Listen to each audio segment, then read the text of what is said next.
ठरलं तर मग मालिकेच्या आगामी भागात प्रेक्षकांना एक जबरदस्त ट्विस्ट पाहायला मिळणार आहे.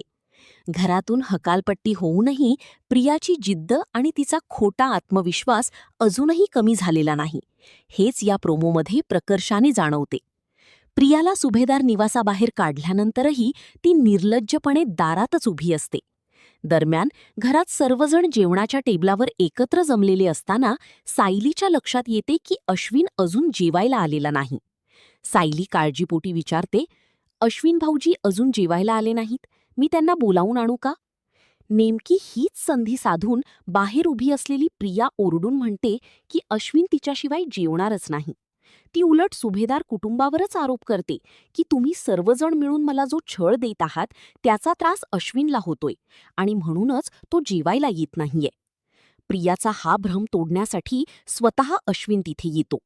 तिच्या शब्दांना उत्तर देताना अश्विन अत्यंत करारी भाषेत तिला सांगतो, "हा तुझा मोठा गैरसमज आहे तन्वी. माझं तुझ्यावर प्रेम होतं, पण ते आता उरलेलं नाही. तू माझ्या पाठीत जो खंजीर खुपसला आहेस त्याची जखम कधीच भरून निघणार नाही." अश्विनचे हे शब्द ऐकून प्रियाचा चेहरा पाहण्यासारखा होतो. तिला पूर्णपणे झिडकारून अश्विन आपली आई कल्पनाजवळ जातो आणि शांतपणे जेवायला बसतो. अश्विनने घेतलेली ही खंबीर भूमिका सुभेदार कुटुंबाला सुखावणारी असली तरी प्रिया आता कोणता नवीन डाव टाकेल हे पाहणे रंजक ठरेल. पुढील भागांच्या अधिक अपडेट्ससाठी पाहत रहा ठरलं तर मग.